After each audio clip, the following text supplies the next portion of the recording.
Okay, हम road map को discuss करेंगे, देन ग्रुप रूल्स हैं, देन उससे पहले आपको जो गाइडेंस होगी हर क्लास से पहले, असाइनमेंट टास्क, इन सभी चीज़ों को अभी देख लेते हैं वन बाय वन।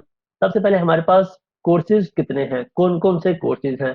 हमारे पास ओवरऑल एक डाटाबेस का कोर्स है, इसके बाद एंट्री फ्रेमवर्क कोर का कोर्स है, then ASP.NET, HTML CSS, JavaScript, jQuery, Bootstrap, then C#, total हमारे पास 9 कोर्सेज हैं जिन्हें हमने कवर करना है। हमने किसी भी कोर्स को ना तो आधा अधूरा छोड़ना है, ना ही सिर्फ उसके बेसिक्स को कवर करके। हमारी कोशिश या मेरा जो ऑब्जेक्टिव होगा, हम बेसिक से स्टार्ट करें और इसके बाद वन बाय वन इसके real time assignments, real time concepts और जो एडवांस टॉपिक्स हों, कॉन्सेप्ट्स हों, उनको साथ साथ कवर करें।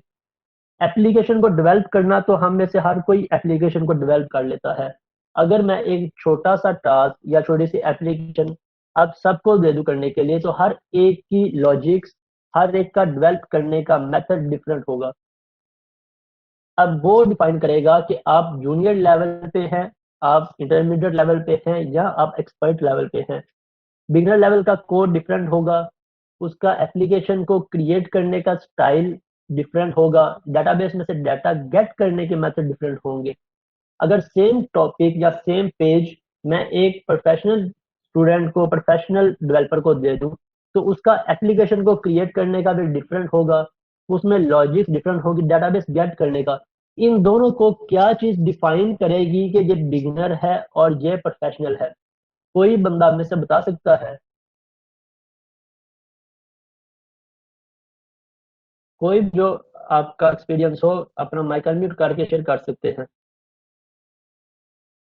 सेम कोड बिगनर को भी दे दिया और प्रोफेशनल को भी दे दिया, कैसे पता चलेगा मुझे कि ये कोड बिगनर का है और ये वाकई ही प्रोफेशनल बंदे ने किया है?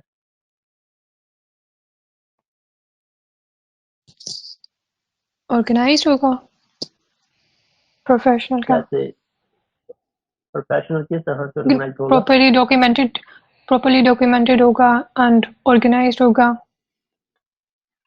ओके, कोई और आप में से कोई और अगर बताना चाहे? मेरे ख्याल में, दिस इज फैसल, मेरे ख्याल में एक तो कोडिंग कम से कम होगी उसके अंदर, स्टेटमेंट्स हम्म, मिनिमम स्टेटमेंट्स के अंदर मैक्सिमम आउटपुट या एफिशिएंसी दिखाने की कोशिश की जाएगी, जिसके अंदर जो फास्ट समझ लें, जो उसकी लोडिंग या डेटाबेस कनेक्टिविटी वो फास्ट होनी चाहिए कम से कम स्टेप्स के अंदर। डेफिनेटली। और इसके अलावा कोई और स्टूडेंट?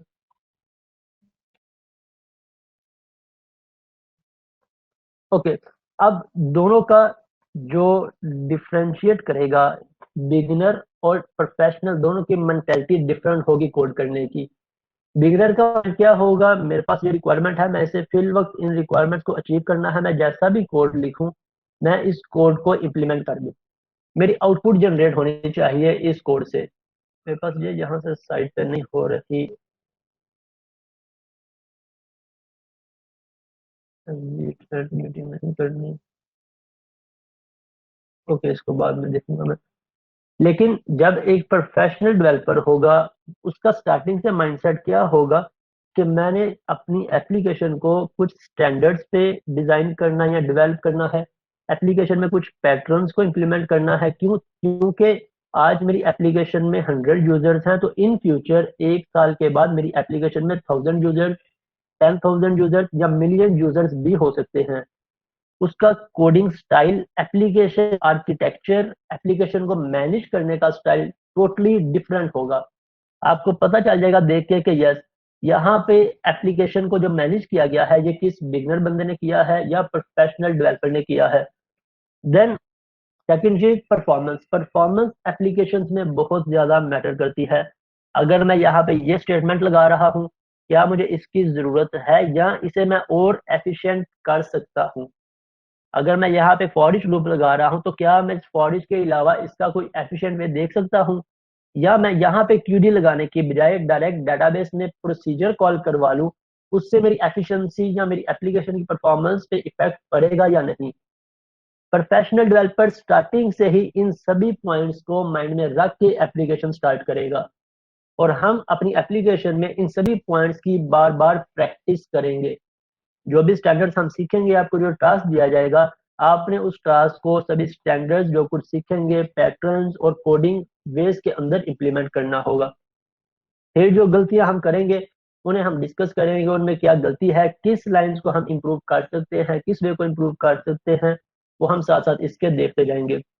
हमारे पास इस रूट के अंदर हम स्टार्ट करेंगे बेसिक डेटाबेस के कोर्स से, क्योंकि डेटाबेस हमारा फर्स्ट इंडिपेंडेंट कोर्स है, इसके लिए हमें कोई भी प्री रेक कोर्स करने की जरूरत नहीं है। डेटाबेस के अंदर बेसिक कॉन्सेप्ट, अब यहाँ पे हम इसके सभी concept as of now clear नहीं करेंगे, कुछ कॉन्सेप्ट हम क्लियर करेंगे, फिर कुछ कॉन्सेप्ट हमारे क्लियर होंगे एंट्री फ्रेमवर्क कोर में, कुछ टॉपिक यहाँ पे जाके सीखेंगे, फिर कुछ टॉपिक्स हम सीखेंगे ASP.NET कोर के कोर्स में। यहाँ पे क्यों? क्योंकि यहाँ पे हम इनकी प्रैक्टिकल एग्जाम्पल भी देखेंगे, तब हमें इन कॉन्सेप्ट की प्रॉपर अंडरस्टैंडिंग होगी। अगर हम प्रैक्टिकल एग्जाम्पल नहीं देखते, फॉर एग्जाम्पल मैं आपको ट्रांजेक्शन करवा देता हूँ या सिटी करवा देता हूँ, वो कॉन्सेप्ट इतना इम्पैक्ट क्रिएट नहीं करेगा जितना हम इसकी प्रैक्टिकल एग्जाम्पल में जब सीखे तब उसका इफेक्ट क्रिएट होगा। तो हम डेटाबेस से स्टार्ट करेंगे, डेटाबेस के बाद हमारा नेक्स्ट कोर्स होगा C# और ऊप का। डेटाबेस के अंदर दो प्रोजेक्ट्स हम करेंगे, एक प्रोजेक्ट मैं आपको करवाऊंगा step by step, table create करने से लेके टेबल क्रिएट करने की रिक्वायरमेंट, टेबल को क्रिएट करने के स्टेप्स, देन उसमें किन किन बातों का ख्याल रखना, स्टैंडर्ड्स को फॉलो करना, रिलेशन कैसे क्रिएट करना है, उसमें रिकॉर्ड्स, इंसर्ट, अपडेट, सभी पॉइंट्स हम वन बाय वन करके डिटेल में सीखेंगे। फिर हम इसके टेबल्स डेटाबेस क्रिएट करेंगे। देन एक प्रोजेक्ट आपको एज एन असाइनमेंट दिया जाएगा करने के लिए, फिर उस प्रोजेक्ट को हम इस लाइव सेशन में डिस्कस करेंगे कि इस प्रोजेक्ट में कहाँ पे गलती है। हम उसके डिफरेंट सिनेरियोज देखेंगे कि अगर आपने एक सिनेरियो से उस लॉजिक को इम्प्लीमेंट किया है तो क्या वो लॉजिक हर एक सिनेरियो को फुलफिल करेगी या किसी सिनेरियो पे वो लॉजिक फेल हो जाएगी। अगर तो फुलफिल कर रही है, वेल एंड गुड, उसे हम फर्दर कंटिन्यू कर लेंगे। अगर फेल होगी तो उसका अल्टरनेट सिनेरियो क्या हो सकता है, वो चीजें हम शायद डिस्कस करेंगे। देन C# ऊप का कोर्स होगा, C# फंडामेंटल्स, बेसिक्स हमारी। देन ऊप फंडामेंटल्स, ऊप के जो कॉन्सेप्ट है जिसके बगैर हम ASP.NET को कवर नहीं कर सकते। इसके बाद हमारा entry framework core. Entry framework core, जो प्रोजेक्ट हम डेटाबेस के अंदर क्रिएट करेंगे वो सेम प्रोजेक्ट हम कन्वर्ट करेंगे एंट्री फ्रेमवर्क कोर के अंदर। कैसे कन्वर्ट करेंगे? जितने भी हमारे टेबल्स होते हैं, हमें पता है C# के अंदर हर टेबल के अकॉर्डिंग हमें क्लास क्रिएट करते हैं, फिर रिलेशंस क्रिएट करना, रिलेशंस को गेट करना, गेट करते वक्त किन किन बातों का ख्याल रखना है, रूट ऑपरेशन कैसे परफॉर्म करने हैं, सभी टॉपिक्स जितने हमारे एंट्री फ्रेमवर्क कोर के हैं ये सभी टॉपिक हम देखेंगे। इनमें सबसे इंपॉर्टेंट टॉपिक और इंटरेस्टिंग टॉपिक हमारे ये हैं: flag theory, eager loading, lazy loading और एक्सप्लिसिट लोडिंग, और आई इन्यूमरेबल लिस्ट ऑफ वेरिएबल। क्या आप में से कोई बता सकता है जिसने काम किया हो कि ईगर लोडिंग, एक्सप्लिसिट और लेजी लोडिंग में क्या डिफरेंस है?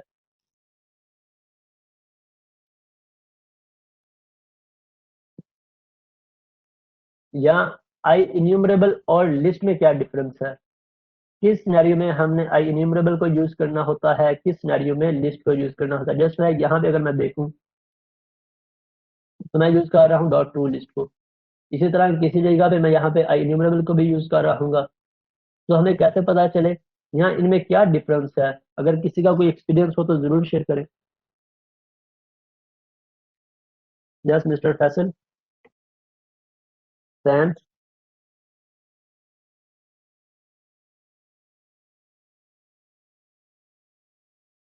जी, आई न्यूमरेबल हम यूज करते हैं तो हमें डेटाबेस से सिंगल रिकॉर्ड लेके आना हो, सिंगल रिकॉर्ड गेट करना हो। जैसे यूजर आइडेंटिफिकेशन चेक करनी है तो खाली हम एक ही यूजर का रिकॉर्ड लेकर आएंगे, उसको चेक करके उस वक्त हम आई इन्यूमरेबल यूज करते हैं। और लिस्ट हम यूज करते हैं जब हमें लिस्ट बंच ऑफ रिकॉर्ड्स लेके आने होते हैं। जैसे फॉर एग्जांपल एक डिपार्टमेंट के सारे एम्प्लॉयज अगर हमें लेके आने हैं तो उस वक्त हम लिस्ट यूज कर सकते हैं। लेकिन अगर मैं आपसे कहूँ कि लिस्ट और आई न्यूमरेबल दोनों को हम यूज करते हैं मल्टीपल ऑब्जेक्ट्स और मल्टीपल रिकॉर्ड्स के लिए। लिस्ट को यूज करते हुए भी हम मल्टीपल रिकॉर्ड्स ला सकते हैं, आई इन्यूमरेबल को यूज करते हुए भी मल्टीपल रिकॉर्ड्स ही गेट करते हैं डेटाबेस में से। देन इन दोनों में डिफरेंस आ जाएगा परफॉर्मेंस पे, डिफरेंस आ जाएगा हमारी रिक्वायरमेंट पे। हमने क्या लिस्ट से हमारी परफॉर्मेंस इंक्रीज हो रही है या नहीं, या आई इन्यूमरेबल से हमारी परफॉर्मेंस इंक्रीज हो रही है या नहीं। और फिर किस सिनेरियो में आई क्यूरेबल को यूज करना है। इसके ये 3 टॉपिक्स बहुत इंटरेस्टिंग और बहुत ज्यादा समझने वाले टॉपिक्स हैं। लाजमी इंटरव्यूज के अंदर भी ये क्वेश्चन भी मेरे से अक्सर पूछा गया है और ये क्वेश्चन भी हम देखेंगे, इसकी प्रैक्टिस भी करेंगे। और यहाँ पे क्यूरी ट्रेसिंग के हवाले से कोई आइडिया हो आपको किसी को कि क्यूरी को कैसे हम ट्रेस कर सकते हैं। फॉर एग्जाम्पल मेरी वेब एप्लीकेशन है, मैंने यहाँ से एप्लीकेशन पे सेव पे क्लिक किया, मेरा रिकॉर्ड डाटाबेस में इंसर्ट हो रहा है। मैं उस क्यूरी को डाटाबेस में ट्रेस करना चाहता हूँ, मेरे पास फ्रंट एंड से या मेरी एप्लीकेशन से कौन सी क्यूरी या कौन से पैरामीटर्स आ रहे हैं। यहाँ से फॉर एग्जाम्पल अगर मैं आपको यहाँ से एग्जाम्पल देता हूँ किसी पेज की,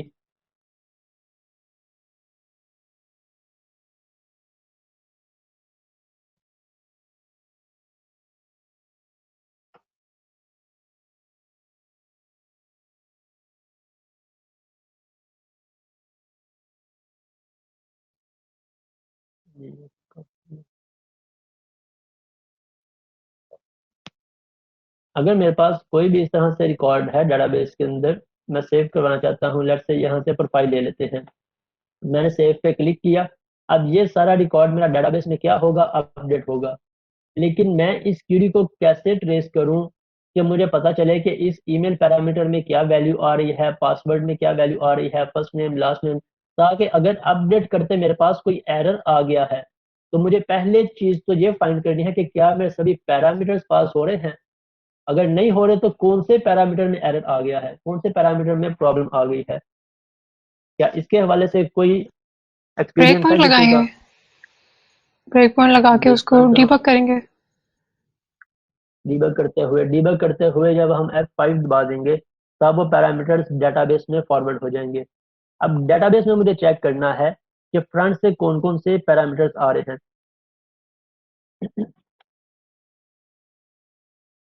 हम इसके लिए यूज करेंगे प्रोफाइलर्स को। SQL सर्वर के अंदर एक और टूल है SQL सर्वर का, SQL सर्वर प्रोफाइलर के नाम से। अपनी हर एक क्यूरी को ट्रेस करना, कौन से पैरामीटर्स आ रहे हैं, फिर उन पैरामीटर्स में क्या क्या गलती हो सकती है, किस जगह पे प्रॉब्लम आ सकती है, ये सभी चीजें भी हम साथ इसके डिस्कस करेंगे। ओके, यहाँ तक आपके C# के एंट्री फ्रेमवर्क कोड तक के कॉन्सेप्ट बिल्कुल क्लियर हो चुके होंगे अगर आप टास्क, असाइनमेंट्स और प्रोजेक्ट पे प्रॉपर कंसंट्रेट करेंगे, वर्किंग करेंगे। देन इसके बाद हमारा नेक्स्ट टॉपिक होगा HTML CSS। आसान सा कोर्स है, इसके अंदर कोई ऐसी रॉकेट साइंस नहीं, कोई लॉजिक इन्वॉल्व नहीं। जस्ट इसमें हमने क्या समझना है, रिस्पॉन्सिव करना।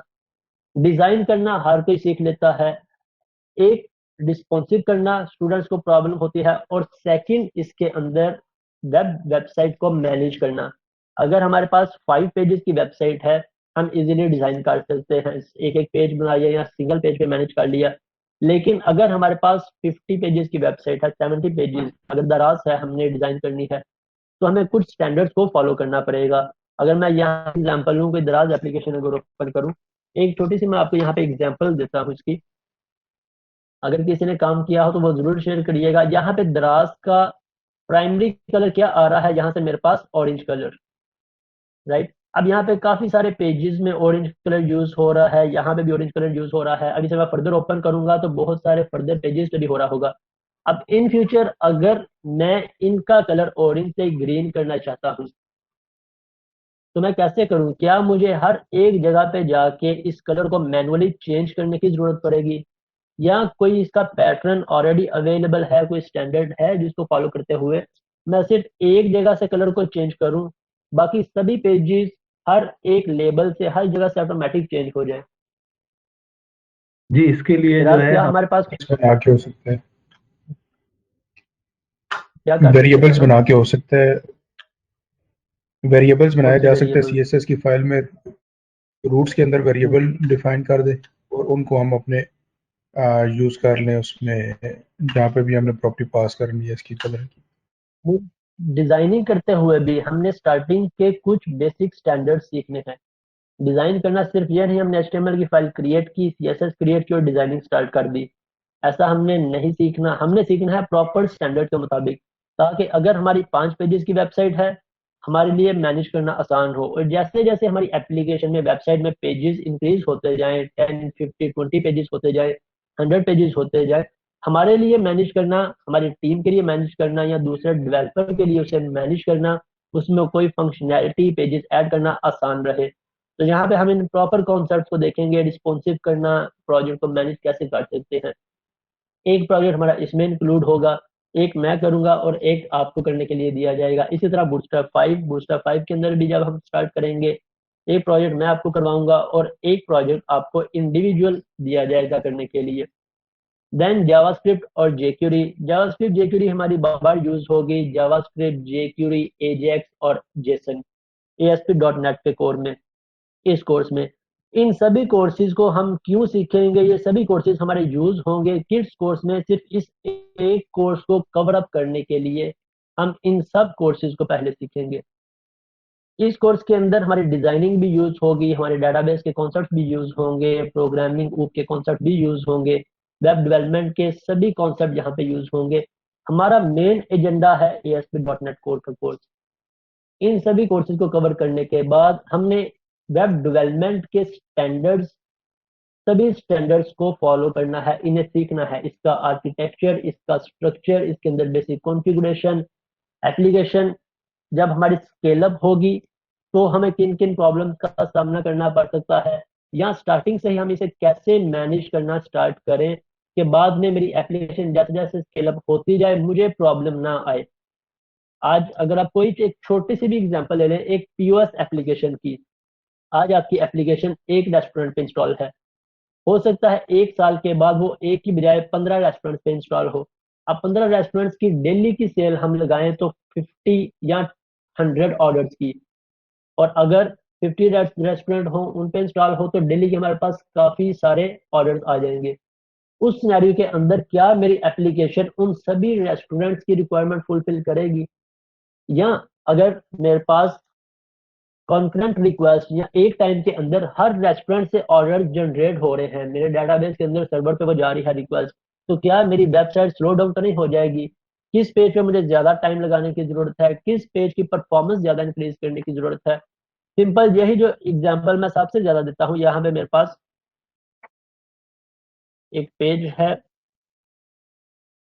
ये प्रोडक्ट पेज, इसकी एग्जांपल मैं अपने सभी फॉरेन स्टूडेंट्स को या यहाँ पे भी जिसे भी मैं कोर्स करवा रहा हूँ सबको देता हूँ कि अगर आप इस एक पेज को अच्छे से डिजाइन करना, डेटाबेस के अंदर इसका रिकॉर्ड इंसर्ट करवाना, वहां से वापस गेट करना सीख जाते हैं, तो समझे आपके बहुत सारे कॉन्सेप्ट क्लियर हो गए। सिर्फ इस एक पेज को आप इन सभी स्टैंडर्ड्स के मुताबिक डिजाइन कर लें, क्योंकि इसके अंदर हमारे मल्टीपल टेबल्स यूज होंगे, 5 टेबल्स यूज होंगे, इमेजेस के कॉन्सेप्ट यूज होंगे, क्रूड ऑपरेशंस यूज होंगे, सबमिट करना, बाद में इसे डिस्प्ले करवाना, प्रोडक्ट को, इमेज को डिस्प्ले करवाना, फिर इसे अपडेट करवाना। अगर सिर्फ इस एक को सीख जाए तो हमारे बहुत सारे कॉन्सेप्ट्स कवर अप हो जाएंगे इसमें। देन इसके अंदर एक सबसे इंपॉर्टेंट टॉपिक हमारा आता है रिपोर्टिंग का। इन कोर्सेज के अंदर मैंने सभी वो टॉपिक्स ऐड किए हैं जो हर एक प्रोजेक्ट में यूज होते हो। जस्ट लाइक हर एक प्रोजेक्ट में हम आर्किटेक्चर क्रिएट करेंगे, पैटर्न्स क्रिएट करेंगे, देन UI की बेसिक कॉन्फ़िगरेशन, ये सभी तो यूज होंगे।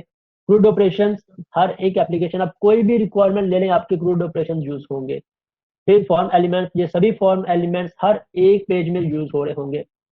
इन फॉर्म एलिमेंट्स में हमने सीखना सबसे ज्यादा इमेजेस और PDF को है, जिसपे स्टूडेंट्स को प्रॉब्लम आती है, स्टूडेंट्स स्टक हो जाते हैं। क्यों? क्योंकि इमेज अपलोड करते फिर सेव करवाते हमारा ब्राउजर काफी सारे एरर्स जनरेट करता है।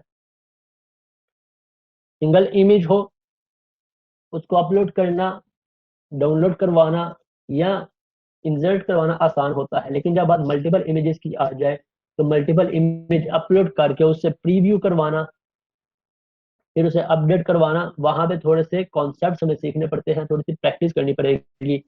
हम वो सिनेरियो देखेंगे जो सिंगल इमेज की रिक्वायरमेंट भी फुलफिल करे और मल्टीपल इमेजेस की रिक्वायरमेंट भी फुलफिल करे। इस तरह नहीं कि मैं सिंगल इमेज के लिए डिफरेंट टेबल के अंदर इमेजेस यूज करूं, मल्टीपल के लिए डिफरेंट। हम एक स्टैंडर्ड बनाएंगे, हमें डेटाबेस के अंदर कौन से टेबल्स चाहिए, एक स्टैंडर्ड बना लिया जो सिंगल इमेज हो, मल्टीपल इमेज हो, PDFs हो, उन सब की रिक्वायरमेंट फुलफिल करे। ओके, ASP.NET कोर के अंदर हमारे 2 प्रोजेक्ट इंक्लूड हैं। एक प्रोजेक्ट मैं आपको करवाऊंगा स्क्रैच से किस तरह से हम एक रिक्वायरमेंट लेंगे यूजर की, अज्यूम करेंगे कि एक क्लाइंट ने मेरे क्लाइंट ने मुझे requirements they the project develop करने की। अब उन रिक्वायरमेंट्स को मैंने फाइनलाइज कैसे करना है, फाइनलाइज करने के बाद उसमें से टेबल सेपरेट कैसे करने हैं, टेबल करने के बाद मेरा नेक्स्ट स्टेप क्या होगा। मैंने अगर एप्लीकेशन डेवलप करना स्टार्ट करना है तो क्या मुझे पहले डेटाबेस डिजाइन करना है या पहले एप्लीकेशन पे आगे स्ट्रक्चर क्रिएट कर लेना है, मैं किस वे को फॉलो करूं जिससे मेरी एप्लीकेशन स्पीड अप हो जाए। उसके बाद हमने यहाँ से क्या पहले डायरेक्ट यूआई लेयर में आके यूआई को क्रिएट करते जाना है, सबके फ्रंट एंड पेजेस क्रिएट कर लिए, या पहले बैक एंड की वर्किंग को कंप्लीट करना है। देन इन सब लेयर्स के अंदर क्या क्या चीजें ऐड करनी है, आर्किटेक्चर को इनहेंस कैसे करना है, ये सभी कॉन्सेप्ट्स हम यहाँ पे ASP.NET Core के अंदर वन बाय वन करके सीखते जाएंगे। अब इस कोर्स के दौरान कुछ बेसिक्स ग्रुप रूल्स होंगे। मेरा नहीं ख्याल कि मुझे इन ग्रुप रूल्स को किसी को भी बताने की समझाने की जरूरत है कि किसी से हमने एक वेलकम इन्वायरमेंट बना के रखनी है, रिस्पेक्ट करनी है एक दूसरे की, इसके बाद ताकि हर कोई सेफ फील करे। मेरा नहीं ख्याल कि किसी भी चीज को मुझे एक्सप्लेन करने की जरूरत है। फर्दर आ जाते हैं हम यहाँ पे।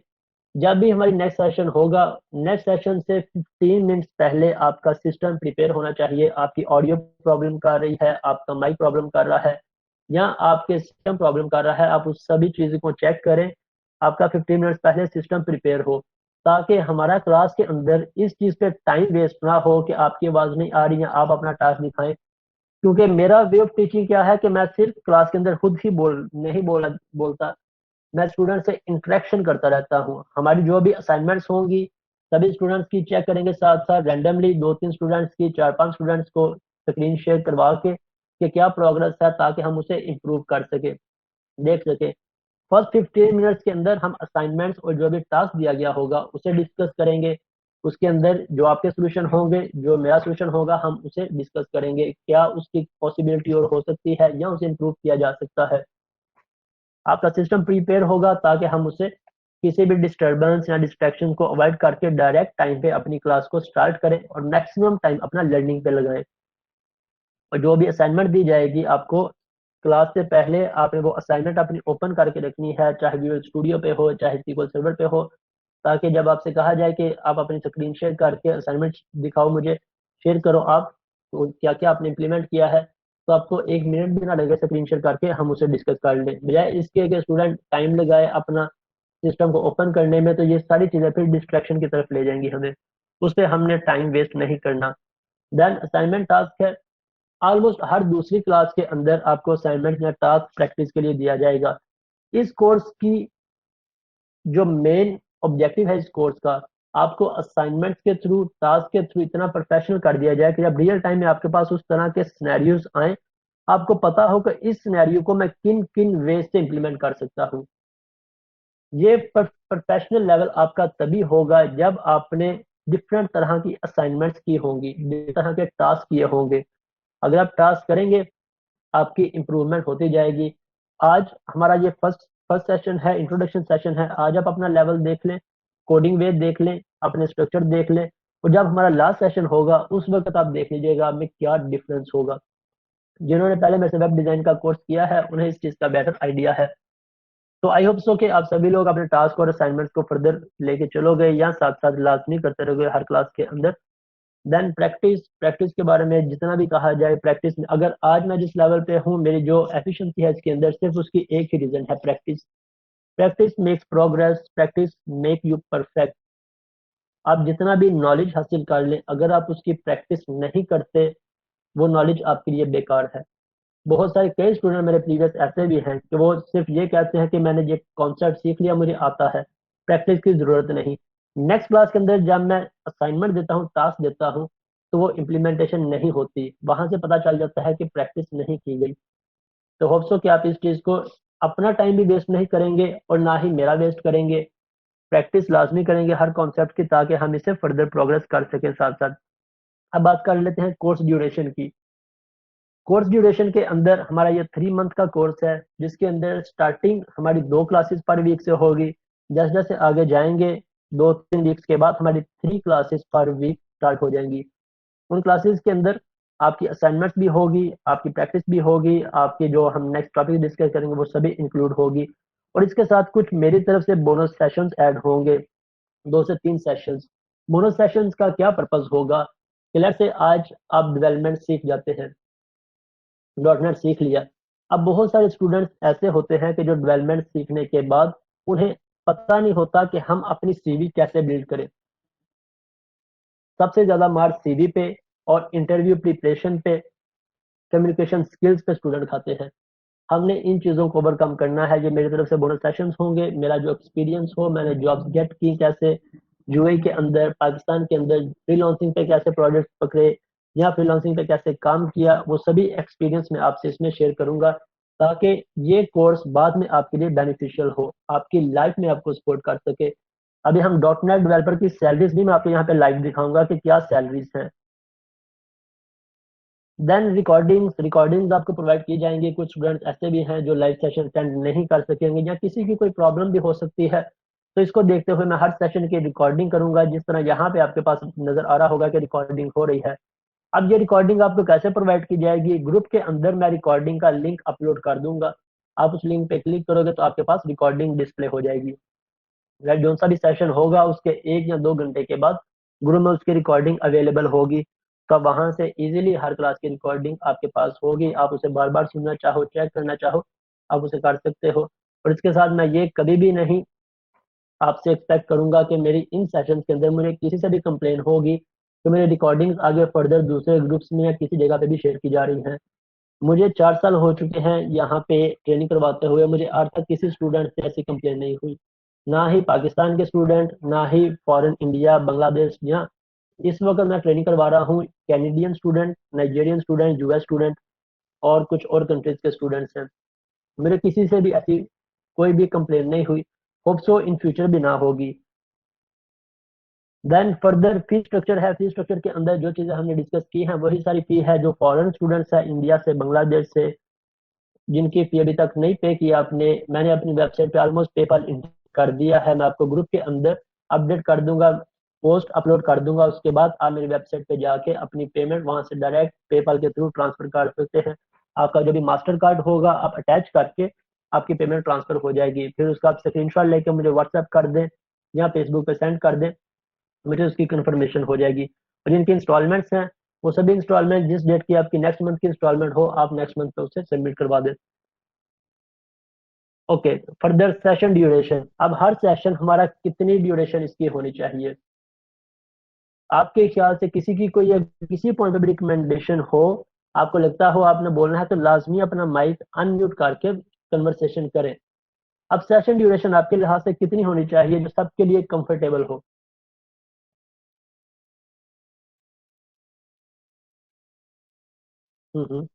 ठीक है। कोई सजेशन आपकी? जी मेरी मेरी तो 2 घंटे की सजेशन है सर, बकाया फर्दर। ओके, 2 आवर्स की का सेशन हमारा। ओके, इसके अलावा और किसी का सजेशन? जी मैं भी सजेस्ट करूंगा कि आप 2 आवर्स लें, ताकि हम मैक्सिमम जो है आपकी जो स्किल्स है, नॉलेज है, उससे हम मुस्तफिद हो सकें, मैक्सिमम हमें नॉलेज प्रोवाइड हो सके। आवर्स मैं चाहूँगा। और इसके टाइमिंग्स का काइंडली कंफर्म करें। सॉरी, टाइमिंग्स टाइमिंग्स भी कंफर्म करें बेटा। यस, टाइमिंग्स भी अभी डिस्कस करते हैं। जो एवरेज सेशन ड्यूरेशन है वो 1.5 आवर से 2 आवर्स की सेशन ड्यूरेशन, जो कि हर स्टूडेंट इजीली उसके अंदर उसको कवर अप कर सकता है। अब इसके अंदर क्या प्रॉब्लम आती है, मोस्टली अगर मैं 3 आवर्स पे ले जाता हूँ तो 3 आवर्स के अंदर हमारे पास कवर करने का कंटेंट इतना ज्यादा हो जाता है कि बाद में उसकी प्रैक्टिस मुश्किल हो जाती है।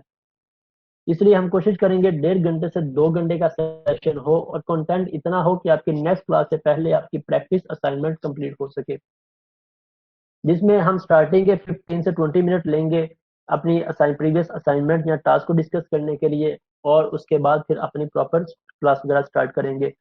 अब टाइमिंग पे आ जाते हैं, टाइमिंग का क्या हम रखें? जो आज का टाइम है, डेज कौन कौन से रिकमेंडेबल है आपकी तरफ से और टाइमिंग? मैं आपको अपना सजेशन दे देता हूँ, जो मेरा सजेशन है, इसके बाद आप लोग अपने सजेशन बताते जाएं। मेरे पास अभी थर्सडे और सैटरडे, आज हमारा सेशन हुआ था 8:30 पे, हम इसे 8:30 और 9 PM पे ठीक है, टाइम से ऑनवर्ड स्टार्ट कर सकते हैं।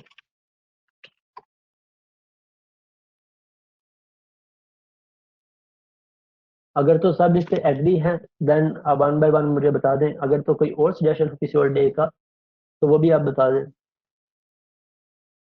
सर मेरे ख्याल से तो ठीक है, 9 PM कर लें, मैक्सिमम जो भी काम हो फ्री होके बंदा इजीली अवेलेबल हो जाता है। ओके, हम इसे यहाँ से 9 कर लेते हैं। एक हमारा थर्सडे सेशन और एक हमारा Saturday. Okay, one by one. Mohammed Salman, आप अपना माइक अनम्यूट करके बता दें। हाँ सर, सही रहेगा 9 PM। इंडिया के 9:30 हो जाएगा, सही रहेगा। इंडिया के 9:30। Okay fine. Okay Umar,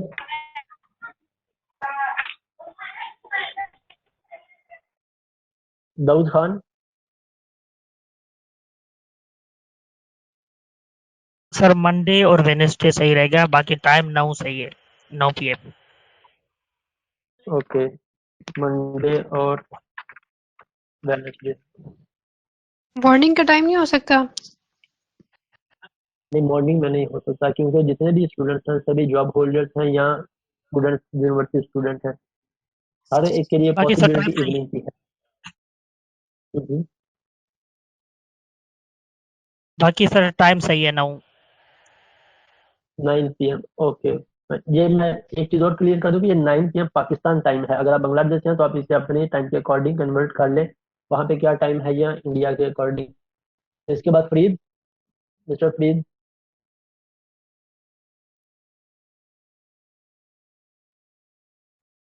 mister Shihab. Uh, yes, I will agree. Saturday and Thursday. I appreciate at 9 PM. Okay, no okay problem. That's fine. Okay that's fine. Sagar. Yes, sir. This is okay. Okay then यहाँ से हमारे पास शिराज। ये कि days भी ठीक है और 9 PM जो है। Okay fine. Mister Mohammad Faisal. जी, I have no issue, any day any time, no problem. Okay Hasam. जी सर, सैटरडे एंड थर्सडे ठीक है। ओके।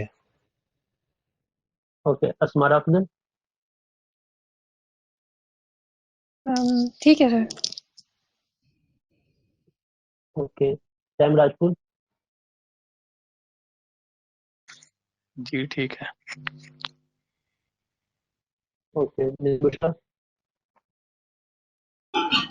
जी सर, ठीक है। ओके, अगर किसी को हो प्रॉब्लम तो आप काइंडली पहले एक्सप्लेन कर दें ताकि हम उस टाइम को भी डिस्कस कर सके।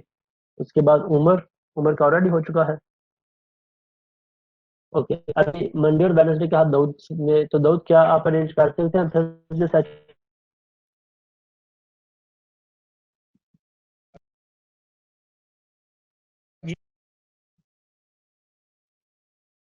आपका माइक अगेन म्यूट हो गया है दाऊद।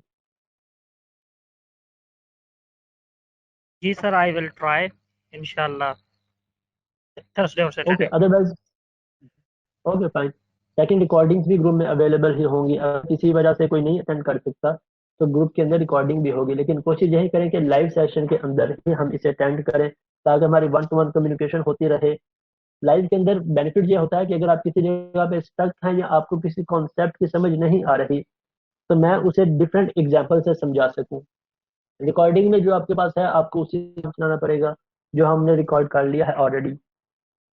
ओके, टाइमिंग हमारी थर्सडे एंड सैटरडे मैं ये ग्रुप के अंदर भी पोस्ट कर दूंगा। सो इसी डे से हमारी क्लास हुआ करेगी 9 PM to 11 PM, right. Group के अंदर लिंक पोस्ट हो जाया करेगा ऑलमोस्ट 8 PM पे या 8:30 पे, हाफ आवर अगो।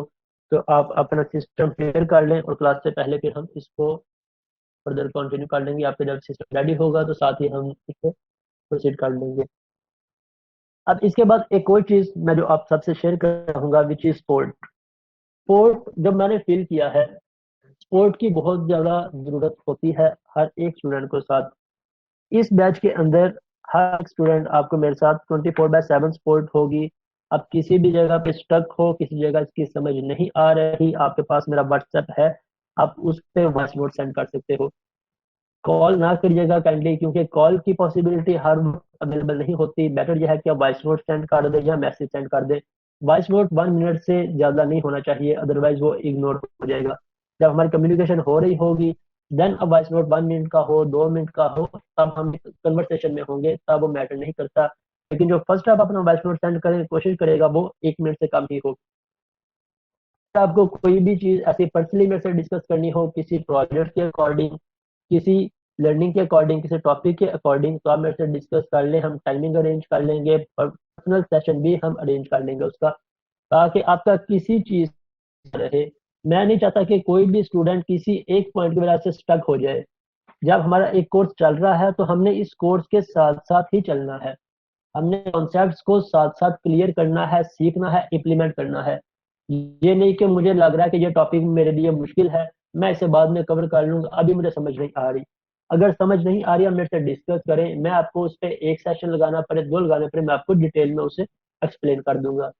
या हो सकता है एक सेशन आप सामने से किसी को समझ नहीं आया, जो कि कभी प्रीवियस मेरे रिकॉर्ड में हुआ नहीं है, लेकिन अगर इन फ्यूचर होता है, तब हम उस पर दोबारा से एक एक्स्ट्रा बोनस सेशन लगा लेंगे, जो मेरी तरफ से फ्री ऑफ कॉस्ट होगा या फ्री होगा, वो इम्पोर्टेंट होगा। जी, कोई बात करने लगे हैं आप? इनका माइक अनम्यूट हुआ है। अगर कोई है आपका क्वेश्चन तो आप पूछ लें यहाँ पे।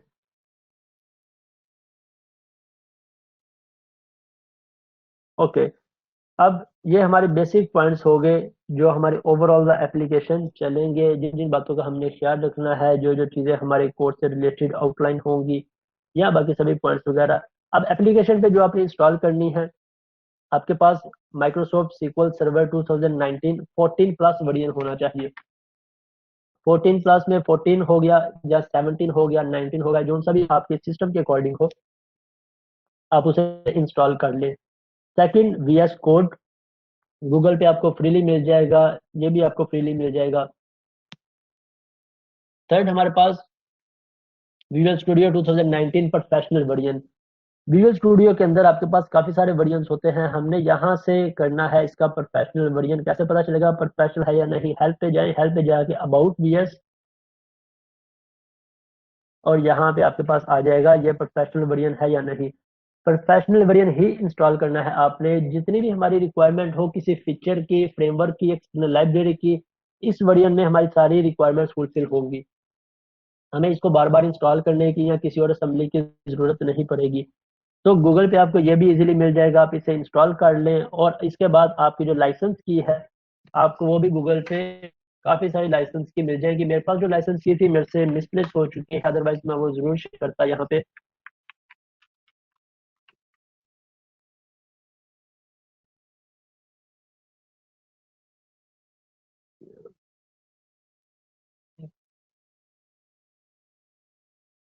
Microsoft visual studio professional product की मुझे सिर्फ चाहिए प्रोफेशनल की प्रोडक्ट की। यहाँ पे आपके पास काफ़ी सारी साइट्स आ जाएंगी, यहाँ से आप इजीली देख लो डिफरेंट कीज को लगा के कि आपके सिस्टम में कौन सी वर्क कर रही है। मैंने भी जो की लगाई थी अभी मेरे पास, वो की शायद किसी जगह पे हुई तो मैं गुरु में अपलोड कर दूंगा उसे, तो आप भी वो की यूज़ कर लेना। अगर नहीं तो आप गूगल पे यहाँ पे इजीली सर्च करके तो इस की को कर सकते हो। अब इन्हें डाउनलोड कैसे करना है? डाउनलोड करने के लिए सिंपल से लिंक है, मैं यहाँ पे अगर लिखूँ माइक्रोसॉफ्ट विजुअल स्टूडियो 2019 प्रोफेशनल, ये आपके पास इसका लिंक आ गया है। और इसके साथ हम इसका विजुअल कोड को भी ओपन कर लेंगे। ये मैंने 2020 नहीं करना, ये मेरे पास प्रोफेशनल वर्जन आ गया है। ये कोई और लिंक है, साथ ही साथ ये कीज भी दी है।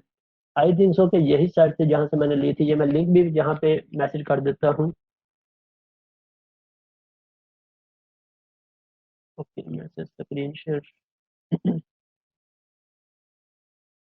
कहाँ पे है मेरे पास मैसेज का ऑप्शन?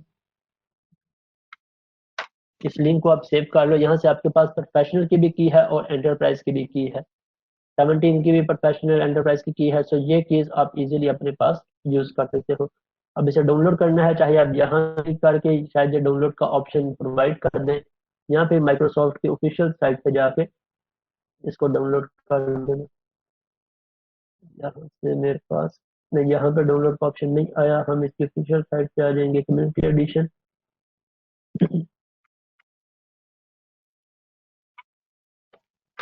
ये मेरे पास कम्युनिटी और प्रोफेशनल, इसको फ्री ट्रायल को बेशक आप कर लो डाउनलोड, बाद में इसमें अपनी की लगा लो, और साथ ही आपके पास विजुअल स्टूडियो कोड भी आ जाएगा। इसको भी आप अपने पास डाउनलोड करके आपकी ये दोनों एप्लीकेशन ऐड हो जाएंगी। इंस्टॉलेशन इसकी बिल्कुल सिंपल है। इंस्टॉल करने के लिए मैं आपको वो भी दिखा देता हूँ, यहाँ से अपने कौन कौन से कंपोनेंट को इंस्टॉल करना है। जब आप इसे डाउनलोड करके ओपन करोगे तो आपके पास कुछ इस तरह से इंटरफेस डिस्प्ले होगा।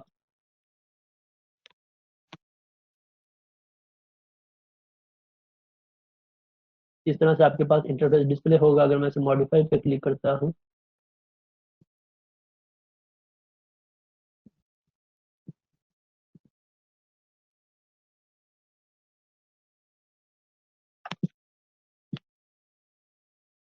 अब इन सब में से आपने कौन कौन सा कंपोनेंट करना है, ये कंपोनेंट आप नोट कर लो। एक फर्स्ट पे ASP.NET and web development, first component. Second .NET desktop development, second component हो गया। और इसके बाद अगर हम लास्ट पे आ जाए तो एक और होगा .NET core cross platform.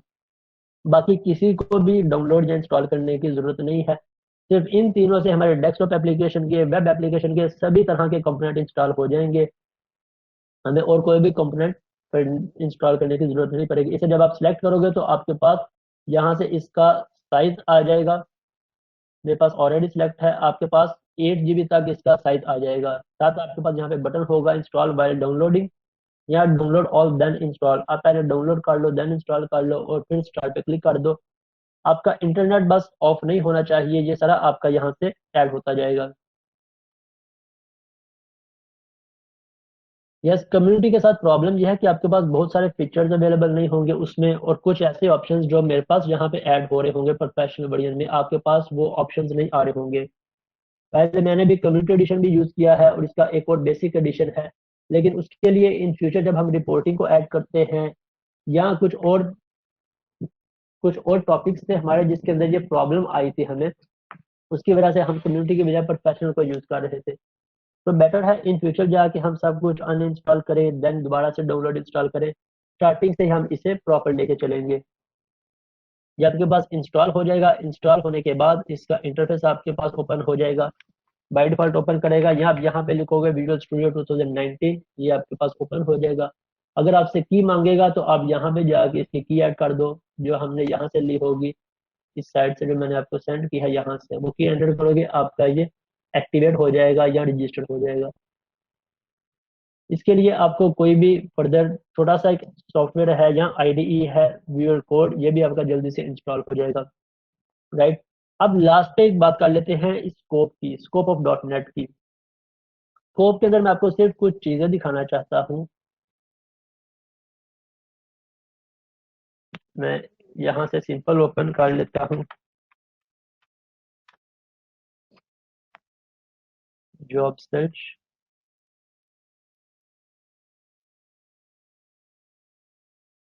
Indeed.com पीके की बजाय मैं इसे ले जाता हूँ AE में, और यहाँ पे मैं कन्वर्जन ओपन कर लेता हूँ इसकी। आज 47 दिरहम का है। ओके, यहाँ से अगर मैं सिंपल लिखता हूँ .NET डेवलपर, यहाँ से दुबई लिख लें, प्रॉपर दुबई में फाइंड कर लेते हैं कौन सी जॉब्स हैं। .NET डेवलपर 12 डेज अगो ये पोस्ट हुई है, ये इसकी सारी रिक्वायरमेंट्स है। मेन आपके पास .NET languages C#, VB.NET, HTML5 ये सभी होनी चाहिए, परमानेंट है। इसके बाद यहाँ पे कहीं पे सैलरी आ रही है इसकी, सैलरी नहीं है इसकी। अगर फॉर एग्जांपल ये .NET डेवलपर बेसिक सैलरी है 4000 से 6000।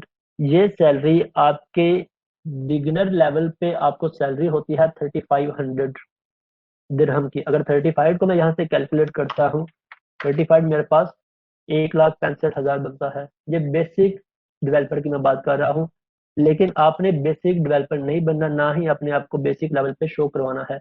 अगर 6,000 की बात कर लें तो 6,000 यहाँ पे क्या सैलरी बनती है, 2,82,000। ये रियल टाइम आपको डाटा दिखा रहा हूँ मैं। ये सैलरी है इनकी, बेसिक लेवल पे है तो 3,000 से 6,000, देन 4,000 टू 6,000। अगर हम 4,000 भी ले लें तो हमारी सैलरी काफी हो जाती है। इसी तरह थोड़े से ओल्ड लेवल पे चले जाएं तो देखें यहाँ पे भी 5,000 to 6,000 average salary dot net developer की, ये भी 5,000। किसी जगह पे अगर थोड़ा सा सीनियर या प्रोफेशनल डेवलपर हो, मैं आपको उसकी सैलरी भी बताता हूँ। यहाँ पे देखिए 3 to 8 year of experience in software development, then blah blah blah, further details, remote jobs हैं। ये मेरे पास सैलरी 5,000 टू 10,000, 7,000 से 10,000 हमारे पास, सॉरी ये 500 है, 7,000 से 10,000 की रेंज है हमारे पास उस डेवलपर की जिसका 2 से 3 साल का एक्सपीरियंस है, जिसे हम प्रोफेशनल डेवलपर कहते हैं। उसकी सैलरी अगर मैं यहाँ पे कन्वर्ट करता हूँ उसे 8,000 से, सैलरी कितनी बन रही है, 3,77,000। अगर यही मैं 7,000 को भी कर लूँ तो 3,00,000। पाकिस्तान में रह के आप इतनी सैलरी एक्सपेक्ट नहीं कर सकते। पाकिस्तान में एवरेज 1,00,000 सैलरी की चलती है। लेकिन अगर आप वर्ल्ड वाइड अपनी वैल्यू देखना चाहें, अगर आप इन फ्यूचर दुबई में या किसी कंट्री में जाते हैं तो आपकी एवरेज सैलरी क्या होगी, राइट। मैं रिकमेंड आपको करता हूँ कि आप अपने आप को बेसिक कभी भी शो ना करवाओ। आप प्रोफेशनल हो, प्रोफेशनल आपने सीखा है, आपने अपना पोर्टफोलियो, अपना इंटरव्यू, अपनी सीवी, अपनी कम्युनिकेशन, उन पे वर्क करके देन मार्केट में अपने आप को सेल करने के लिए जाना है। जब आप मार्केट में सेल करने के लिए जाओगे तो इंशाल्लाह आपकी minimum 5 to 6,000 salary easily add होगी, इजीली आप वहां से गेन कर सकोगे। अब यहाँ पे ये भी एक डेवलपर है 13,000, 13,000। मेरे खुद के जो दोस्त हैं, या मैं कहूँ कि मेरे प्रीवियस कंपनी के दोस्त या सीनियर थे, उनकी सैलरी एक की डॉट नेट डेवलपर की 12,000 थी और एक की 10,000।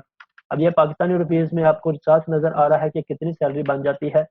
एक मेरी लास्ट कंपनी में मेरा जूनियर था जिसका ऑलमोस्ट डेटाबेस का सभी काम मैं हैंडल करता था। वो बंदा मेरे से किसी और दूसरी कंपनी में गया, मेरे से जूनियर, और उसकी सैलरी यहाँ पे ये सैलरी थी, आज से तकरीबन 1 साल पहले की बात है, जो मेरे से जूनियर फर्दर आगे कंपनी में गया था। अब यहाँ पे ये सैलरी एवरेज सैलरी है, लेकिन इस वक्त जब आपको अपनी स्किल्स पे एक्सपर्टीज होंगी, सेकंड आपको अपनी कम्युनिकेशन पे एक्सपर्टीज होंगी, आपको प्रोजेक्ट पे, रिक्वायरमेंट्स, इन चीज़ों पे एक्सपर्टीज होगी, आप कॉन्फिडेंट होगे अपने आप को सेल करने में। हमने चीज़ें सीखी, हम अपने आप को सस्ता सेल क्यों करें, हमने क्वालिटी वर्क देना है तो हम उसके अकॉर्डिंग ही चार्ज करेंगे पैसे। तो ये सभी बातें थी जो आज आपसे डिस्कस करने वाली थी। बाकी आप पाकिस्तान के लिहाज से या दूसरी वेबसाइट से भी इसके बहुत सारे रेट्स हैं, आप चेक कर सकते हो, ताकि आपको अपनी वैल्यू पता चले कि आज आप ये सीखोगे तो कल को ये चीज आपको कितना ज्यादा पे बैक करेगी। स्कोप इसका काफी है, मेहनत करो आप दिलो जान के साथ इस कोर्स को कवर अप करो, फिर देखो इंशाल्लाह आप किस पॉइंट पे खड़े होते हो। अब आप में से किसी का भी कोई क्वेश्चन हो, किसी ने कम्युनिकेशन करनी हो, कुछ शेयर करना हो तो आप कर लें, अदरवाइज हम इस सेशन को यहीं पे फिर वाइंड अप करेंगे। मेरे इसमें एक क्वेश्चन है। अभी हम बेसिकली डॉट नेट कोर 3.1 सीखेंगे, तो इसको जो अभी नया ब्रांच 5-6 इस साल के एंड तक, वो तकरीबन 8 तक जा रहे, तो कितना टाइम लगेगा इसको उसमें स्विच करने में? अभी बहुत सारी एप्लीकेशन या ऑर्गेनाइजेशन वेब फॉर्म्स पे भी है, बहुत सारी ऑर्गेनाइजेशन एमबीसी में भी है। मार्केट के अंदर जो एप्लीकेशन पहले बन चुके हैं वेब फॉर्म्स में, ईआरपी सिस्टम या प्रोजेक्ट मैनेजमेंट, उनके वर्क आ रहे हैं, कोई भी उसे फर्दर आगे कन्वर्ट नहीं करवा रहा। जिन्हें फर्दर लॉन्ग टर्म लेके चलना है ऑर्गेनाइजेशन को, वो उसे एमबीसी में, फिर एमबीसी से डॉट नेट कोर में कन्वर्ट करवा रहे हैं। इट मीन्स हम अगर डॉट नेट कोर आज सीखते हैं तो कम से कम हम आगे 4-5 साल तक इस 3 वर्जन पे भी सर्वाइव कर सकते हैं। लेकिन अगर हम 3.1 से 5 पे शिफ्ट होते हैं, 7 पे शिफ्ट होते हैं, तो शिफ्ट होने से पहले हमने ये देखना है कि क्या मार्केट में इसकी डिमांड है। सेकंड, मार्केट में कितनी ज्यादा ऑर्गेनाइजेशन इस फ्रेमवर्क पे शिफ्ट हो चुकी है। क्योंकि अगर फॉर एग्जांपल आपकी कोई चंद 10% सिर्फ ऑर्गेनाइजेशन डॉट नेट कोर पे शिफ्ट हुई है, अब आप डॉटनेट कोर की जॉब देखने जाओगे तो आपके पास तो होंगी नहीं इतनी ज़्यादा, चंद एक गिनी चुनी जॉब्स होंगी। बजाय इसके आप एमबीसी में जाओ जिसमें 90% ऑर्गेनाइजेशन हैं, तो आपकी जॉब के चांसेस ज़्यादा हैं।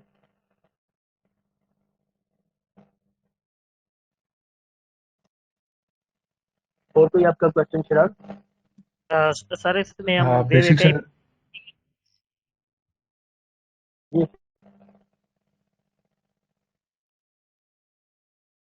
जी जी चिराग, आप अपना माइक कर। सर मेरा मेरा मेरा जो क्वेश्चन था वो ऑलमोस्ट क्लियर हो गया। बेसिक जो इसमें मैं समझना चाह रहा था वो ये था कि हम ये मतलब सारा कुछ इन डिटेल में सीखेंगे तो फर्दर हमें नई टेक्नोलॉजी जब भी आती है मतलब 5 है उस पे हमें मूव होने में इतना टाइम नहीं लगेगा, या वो टोटल नहीं है या इसी से मिलती जुलती है जिसको हम लेके चल सकते हैं, क्योंकि हमारा तो इसमें एक्सपीरियंस है, आप काम करें तो आपको बेहतर आइडिया है, तो वो इससे मिलती जुलती हैं या बिल्कुल ही चेंज है इससे। एमबीसी और डॉटनेट कोर, इन दोनों में आर्किटेक्चर का डिफरेंस है। जितनी भी पुरानी ऑर्गेनाइजेशन या प्रोजेक्ट एमबीसी में थे, अगर हम उसे डॉटनेट कोर में शिफ्ट करें तो हमें पूरे आर्किटेक्चर को, कॉन्फ़िगरेशन को, सेटिंग्स को चेंज करना पड़ेगा। लेकिन अगर कोर के 3 वर्जन से 5 वर्जन में करें तो आर्किटेक्चर सेम है, सेटिंग सेम है, हमें पूरी एप्लीकेशन को कन्वर्ट या चेंज नहीं करना पड़ेगा। चंद एक लाइब्रेरीज होंगी, हम उसके अकॉर्डिंग सीख के उससे कन्वर्ट कर लेंगे, मैनेज कर लेंगे। लेकिन अगर आप कहें कि एमवीसी से डॉटनेट कोर पे जाएं तब आपको पूरी एप्लीकेशन को, आर्किटेक्चर को चेंज करना पड़ेगा। जी दाऊद, क्या क्वेश्चन कर रहे थे आप? हो गया सर, शुक्रिया। इसमें वेब एपीआई भी बनाएंगे ना? वेब एपीआई इसमें इंक्लूड नहीं है। वेब एपीआई का एक अलग प्रोजेक्ट है। वेब एपीआई के अंदर भी इसके बाद इंशाल्लाह वो भी कोर्स हम स्टार्ट करेंगे। वेब एपीआई कभी भी इसके अंदर इंक्लूड नहीं हो सकता क्योंकि वेब एपीआई को भी समझने में, इम्प्लीमेंट करने में टाइम रिक्वायर है। अगर मैं आपसे कहूँ मैं आपको 2 क्लासेस के अंदर 4 क्लासेस में सिखा सकता हूँ, सिखा मैं आपको दूंगा, कवरा मैं आपको करवा दूंगा, लेकिन आपको उसका फायदा नहीं होगा। फायदा तब होगा जब आपने डिफरेंट थर्ड पार्टी एपीआई को यूज किया हो, उन्हें सीखा हो। फॉर एग्जाम्पल मेरे पास यहाँ से आ जाए,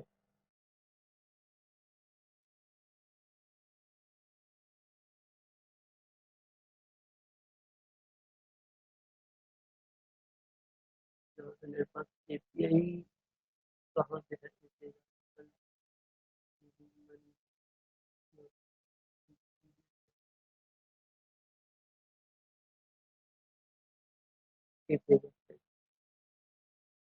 ये फॉर एग्जाम्पल मेरे पास एपीआई की वेबसाइट है। अब यहाँ पे काफी सारी एपीआई है, ये थर्ड पार्टी वेबसाइट है। हमने 2 चीजें सीखनी होती है यहाँ पे, एक थर्ड पार्टी एपीआई को अपनी एप्लीकेशन में यूज करना। किसी ने हमें एपीआई प्रोवाइड कर दी, फॉर एग्जाम्पल पेपाल की एपीआई है, यहाँ किसी जैज कैश की एपीआई है, किसी बैंक की एपीआई है, या किसी और ऑर्गेनाइजेशन की एपीआई है।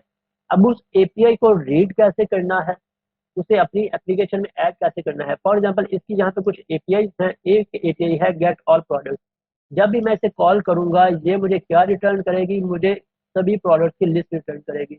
इट मीन्स मैं यहाँ से डाटा लूंगा, अपनी वेबसाइट पे शो करवा दूंगा। ये है एक वे एपीआई को यूज करना। हमने एपीआई को यूज करना भी सीखना है और हमने अपनी एपीआई भी डेवलप करनी है, हमारी वेबसाइट है, ताकि इन फ्यूचर अगर मेरी दूसरी ऑर्गेनाइजेशन या मेरे क्लाइंट मेरी एपीआई के थ्रू मेरी एप्लीकेशन से इंटरेक्शन करना चाहें तो मैं उन्हें भी एपीआई प्रोवाइड करूं। तो वो बजाय इसके मेरे से कॉन्टैक्ट करें, मेरी एपीआई को रीड करें और इसके अकॉर्डिंग मेरी एप्लीकेशन से इंटरेक्शन कर लें।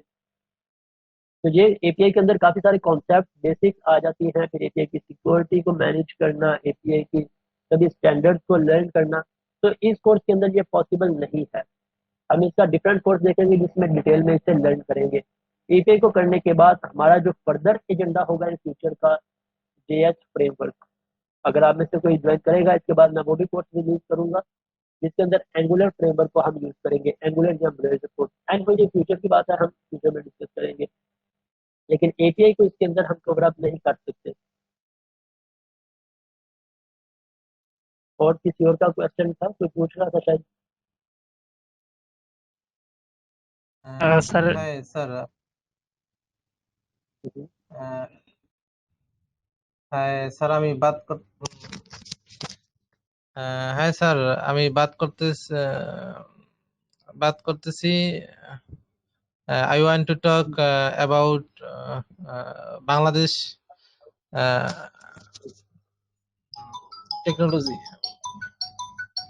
ओके